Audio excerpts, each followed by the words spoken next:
안녕하세요. 건강검진 같이 보기입니다. 오늘은 검진 결과표를 받고 나서 가장 많은 분들이 조용히 한숨을 쉬는 그 항목, 바로 콜레스테롤에 대해 이야기해 보려 합니다. 결과표를 펼쳤는데 총 콜레스테롤, LDL, HDL, 중성지방 이렇게 4가지 숫자가 줄줄이 나와 있고 그 옆에 빨간 글씨로 경계 또는 높음이 찍혀 있는 걸 보셨을 때 어떤 기분이셨나요? 이제 삼겹살은 끝이구나.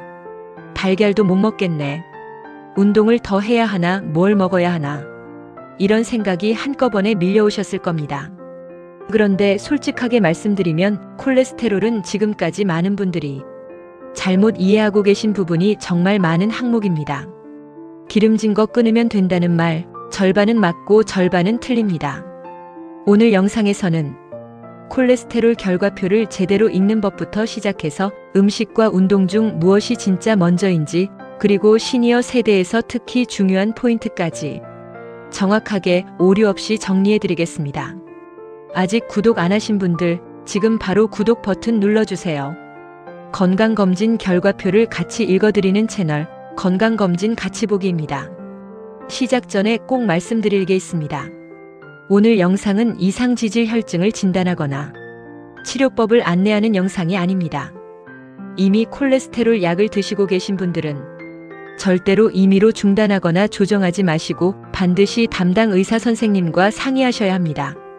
이 점 꼭 기억하시고 함께 보시겠습니다. 콜레스테롤 결과표를 받으면 숫자가 4가지 나옵니다. 총 콜레스테롤, LDL, HDL, 중성지방. 이게 다 무슨 뜻인지 아주 쉽게 정리해 드릴게요.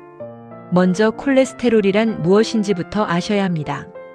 많은 분들이 콜레스테롤을 나쁜 것으로만 아시는데 사실 콜레스테롤은 우리 몸에 꼭 필요한 물질입니다. 세포막을 만들고 남성 호르몬과 여성 호르몬의 재료가 되고 뼈 건강에 필요한 비타민 D를 만드는 데도 쓰입니다. 문제는 이게 너무 많아졌을 때입니다.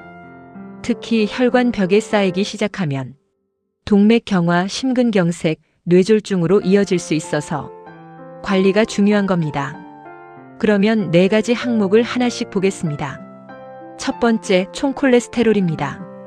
혈액 속 콜레스테롤 전체의 합계 수치입니다.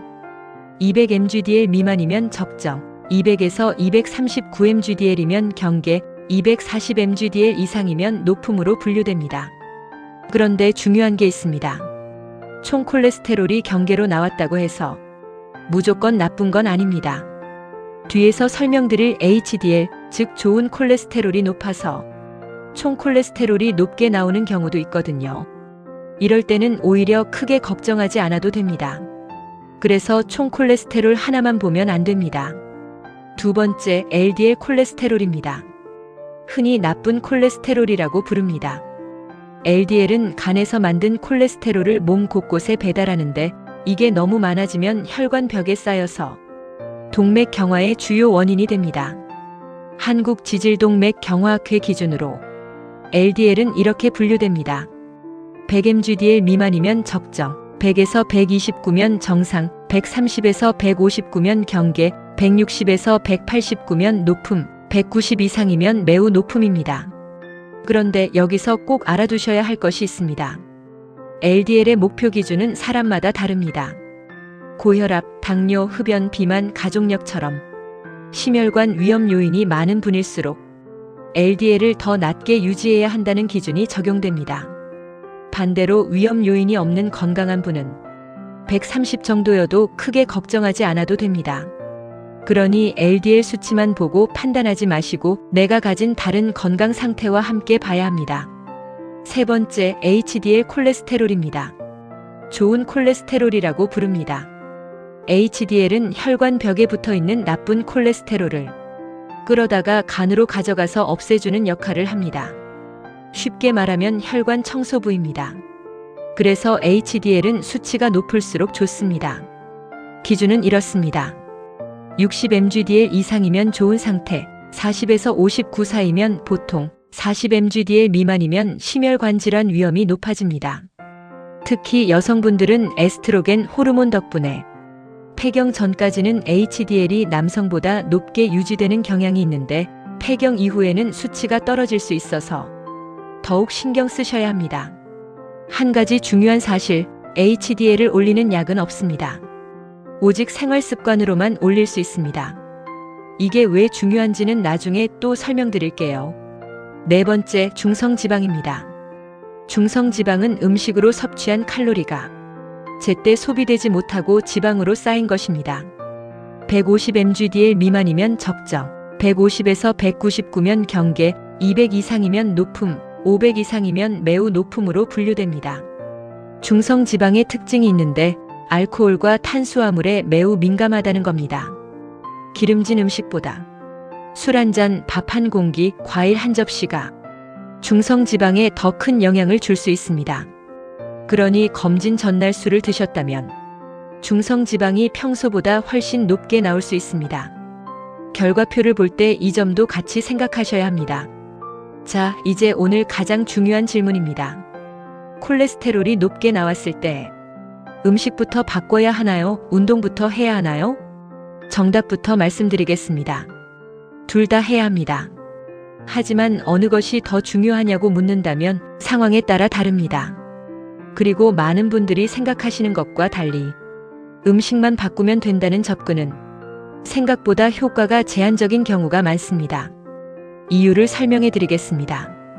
우리 몸에서 콜레스테롤의 약 70에서 80%는 간에서 직접 만들어냅니다. 음식으로 먹는 콜레스테롤은 전체의 20에서 30% 정도밖에 되지 않습니다. 그러니까 아무리 기름진 음식을 안 먹어도 간에서 만들어내는 콜레스테롤이 많으면 수치가 잘 안 내려가는 겁니다. 이건 의지의 문제가 아닙니다. 유전적인 요소가 크게 작용하는 경우도 많습니다.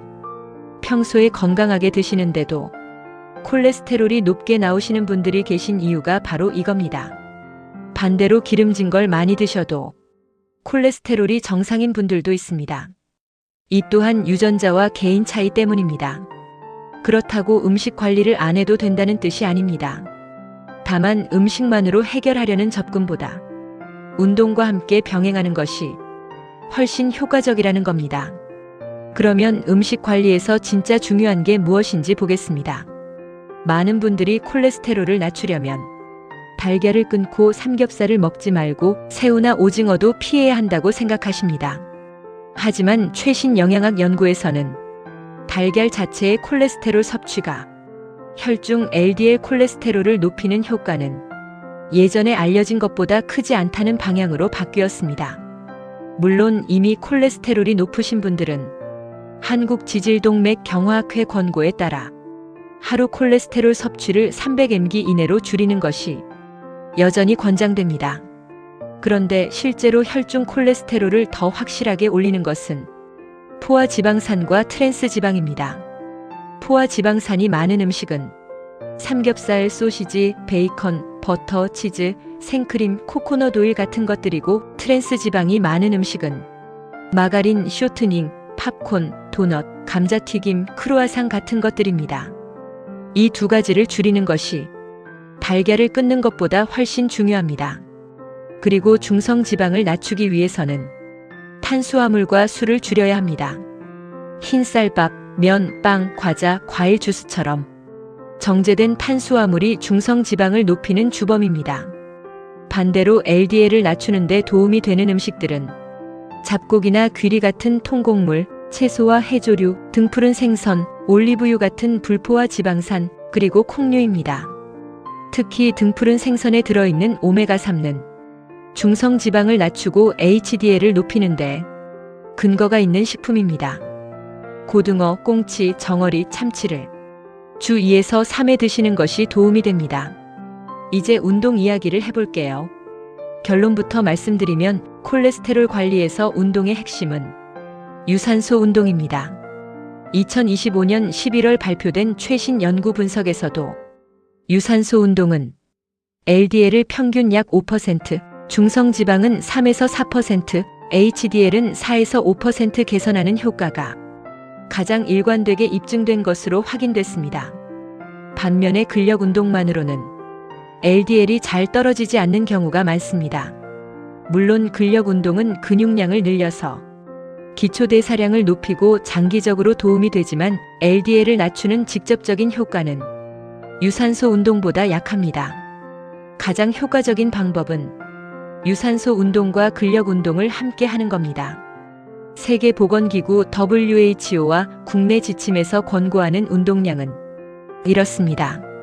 중등도 유산소 운동, 즉 약간 숨이 차지만 말할 수 있는 강도의 운동을 주당 150에서 300분 하시거나 걷기로 환산하면 하루 30분씩 주 5일 정도입니다. 여기에 근력 운동을 주 2회 이상 추가하면 콜레스테롤뿐 아니라 혈압, 혈당, 근육까지 종합적으로 가장 좋은 효과를 볼 수 있습니다. 그런데 무릎이 안 좋거나 관절에 문제가 있는 분들은 걷기 대신 수영이나 아쿠아로빅 또는 자전거 타기를 하셔도 됩니다. 중요한 것은 종류가 아니라 꾸준히 하는 것입니다. 그리고 한 가지 중요한 사실, HDL, 즉 좋은 콜레스테롤을 올릴 수 있는 약은 없습니다. 운동만이 HDL을 높일 수 있는 가장 확실한 방법입니다. 약으로 LDL을 낮추는 것은 가능하지만 HDL을 올리는 약은 아직 개발에 성공하지 못했습니다. 그래서 운동을 빼놓으면 HDL을 높이는 방법이 없다는 것 꼭 기억해 주세요. 음식과 운동 외에도 콜레스테롤에 영향을 주는 요소들이 있습니다. 시니어 세대에서 특히 많이 놓치는 부분입니다. 첫 번째, 체중입니다. 체중을 현재보다 3에서 5%만 줄여도 총 콜레스테롤과 중성지방 수치가 의미 있게 개선됩니다. 10kg를 뺀 연구에서는 총 콜레스테롤이 약 8.9mgdl 낮아진 결과가 보고됐습니다. 단번에 많이 빼려 하지 마시고 천천히 꾸준히 줄이는 것이 훨씬 중요합니다. 두 번째, 술입니다. 중성지방은 알코올에 매우 민감합니다. 하루 한두 잔 정도의 소량 음주는 HDL에 약간 도움이 된다는 연구도 있지만 그 이상 드시면 중성지방이 급격히 올라갑니다. 특히 안주로 드시는 고열량 음식까지 더해지면 중성지방은 더욱 빠르게 올라갑니다. 중성지방이 경계나 높음으로 나오신 분들은 음주 횟수와 양을 먼저 점검하시기 바랍니다. 세 번째, 흡연입니다. 흡연은 HDL 콜레스테롤을 직접적으로 낮춥니다. 담배를 끊으면 HDL이 올라가는 효과가 있습니다. 실제로 금연에 성공한 사람들에서 HDL 수치가 평균 2.4mgdl 높아진 연구 결과가 있습니다. 흡연을 하고 계신 분들은 콜레스테롤 관리에서 금연이 음식이나 운동 못지않게 중요합니다. 네 번째, 갑상선 기능입니다. 이건 많은 분들이 모르시는 내용입니다. 갑상선 기능이 저하되면 콜레스테롤 수치가 함께 올라가는 경우가 있습니다. 갑상선 호르몬은 콜레스테롤 대사에 관여하기 때문입니다. 특히 시니어 여성분들은 갑상선 기능 저하가 생각보다 흔하게 발생합니다. 콜레스테롤이 갑자기 높아지거나 음식과 운동을 열심히 하는데도 수치가 안 내려간다면 갑상선 기능도 같이 확인해 보시는 것이 좋습니다. 자, 이제 많은 분들이 잘못 알고 계신 것들을 딱 4가지만 짚어드리겠습니다. 오해 첫 번째, 콜레스테롤이 높으면 무조건 나쁘다. 아닙니다. 총 콜레스테롤이 높아도 HDL이 높아서 높게 나온 경우라면 오히려 심혈관 건강에 긍정적인 신호일 수 있습니다. 결과표를 볼 때 한 숫자만 보시면 안 됩니다. 오해 두 번째, 달걀은 콜레스테롤 환자의 적이다. 최신 연구 흐름에서는 달걀 섭취 자체가 혈중 LDL을 크게 올린다는 근거가 예전보다 약해진 상태입니다. 물론 이미 수치가 높으신 분들은 하루 섭취량을 조절하시는 것이 좋지만 달걀을 완전히 끊으실 필요는 없습니다. 포화 지방과 트랜스 지방을 줄이는 것이 훨씬 중요합니다.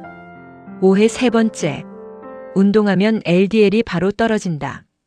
콜레스테롤 수치는 생활 습관을 바꾼다고 바로 다음 달 검사에서 확 달라지지 않습니다.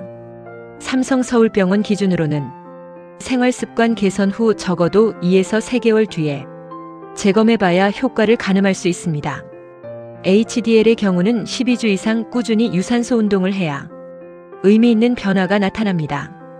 꾸준함이 핵심입니다. 오해 네 번째, 콜레스테롤 약은 한 번 시작하면 평생이다. 고혈압 약과 마찬가지로 콜레스테롤 약도 대부분의 경우 장기 복용하게 됩니다. 하지만 예외가 있습니다. 갑상선 기능 저하나 특정 약물이 원인이었던 경우 또는 철저한 생활 습관 개선으로 수치가 안정적으로 유지되는 경우에는 의사 선생님 판단 하에 약을 줄이거나 중단하는 경우도 있습니다. 중요한 것은 임의로 끊지 말고 반드시 상담 후 결정하시는 겁니다. 오늘 영상을 마치면서 딱 5가지만 기억해 주세요. 하나, 콜레스테롤 결과표는 총 콜레스테롤 하나만 보지 마시고 LDL, HDL, 중성지방을 함께 보세요. 둘, 기름진 거 끊으면 된다는 말은 절반만 맞습니다. 포화 지방과 트랜스 지방을 줄이되 운동 없이는 HDL을 올릴 방법이 없습니다. 셋, 중성지방이 높다면 기름진 음식보다 술과 탄수화물을 먼저 점검하세요. 넷, 운동은 유산소 운동이 핵심입니다. 주 5일 하루 30분 걷는 것부터 시작하세요. 효과는 최소 2에서 3개월 뒤에 나타납니다.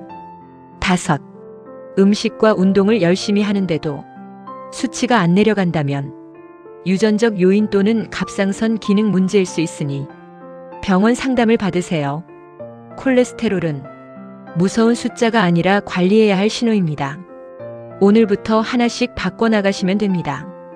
오늘 영상이 도움이 되셨다면 화면 아래 좋아요 버튼 꼭 눌러주세요. 주변에 콜레스테롤 수치 때문에 고민하시는 분이 계신다면 이 영상 공유해 주시면 큰 도움이 됩니다. 구독과 알림 설정도 해두시면 다음 편 올라올 때 바로 받아보실 수 있습니다. 다음 편에서는 간 수치가 높게 나왔을 때 AST, ALT, 감마-GTP가 정확히 무슨 뜻인지 그리고 어떤 경우에 바로 병원에 가야 하는지를 아주 자세히 정리해 드릴 예정입니다. 저희 건강검진 같이 보기와 함께 결과표 더 이상 혼자 보지 마세요. 감사합니다.